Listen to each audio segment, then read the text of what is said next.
Hi, everybody. I want to thank you so much for coming to this virtual presentation, wherever it might find you, as I dig deeper into female identity in sustainable agriculture. My name is Natalie Schwartz, and I'm a student in the program on the environment. So the first thing I want you to do is close your eyes. I want you to envision a farmer. Where are they standing? What are they wearing? What do they look like? Okay, open your eyes. So I'm guessing a majority of you may have envisioned a middle-aged male farmer. Maybe he's wearing some bib overalls, maybe he's standing in a field of corn, maybe he's even holding a pitchfork.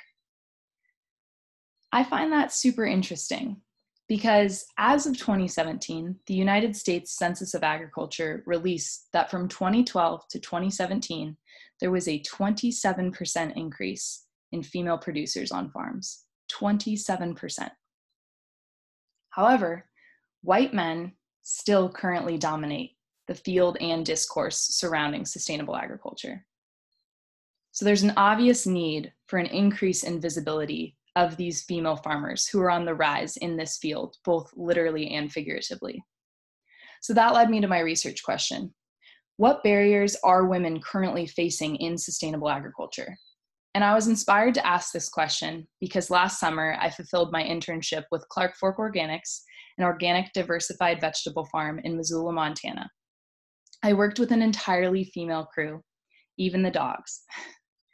And we did everything from harvesting, seeding, transplanting, weeding, moving irrigation systems, working at the farmer's market, corresponding with our vendors, you name it, I wore the hat. And I feel that that experience really allowed me to understand what one design of a sustainable farm looks like. So in the fall, when I returned to Seattle, I wanted to dig deeper into this question of how identity informs women's work in agriculture. What are the barriers and opportunities that women are facing? So I set out to conduct a series of interviews with 5 female farmers across Western Washington, and I had a set series of questions that I got to ask as I visited each one of their farms. And then we got to do a farm tour afterwards where I got to know the women a little bit more off the cuff. And I feel that these experiences really allowed me to understand the nuances of being a female farmer in Western Washington.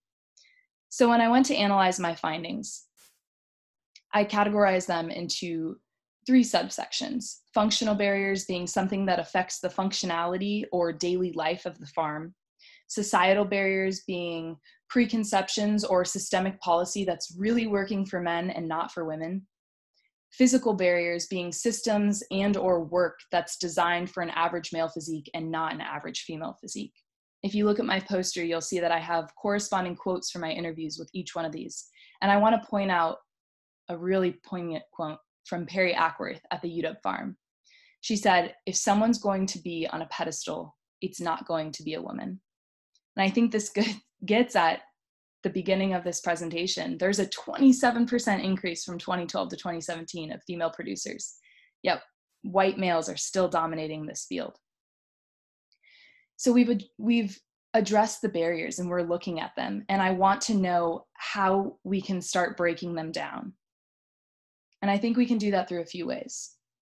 First, we need legislation that supports mothers in agriculture who are full-time farmers and working as full-time childcare. We also need legislation that supports female farmers in leasing and or purchasing farmland.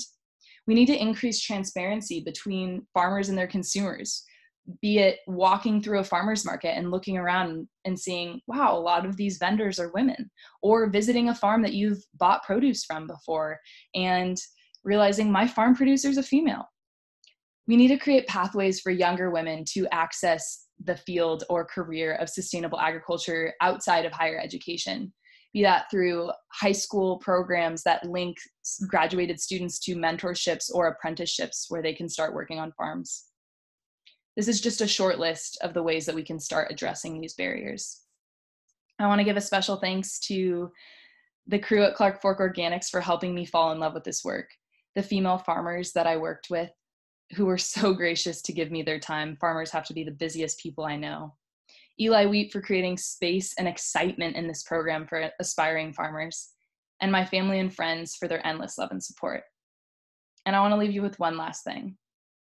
I hope that the next time you envision a farmer, she might be a female. Thank you so much.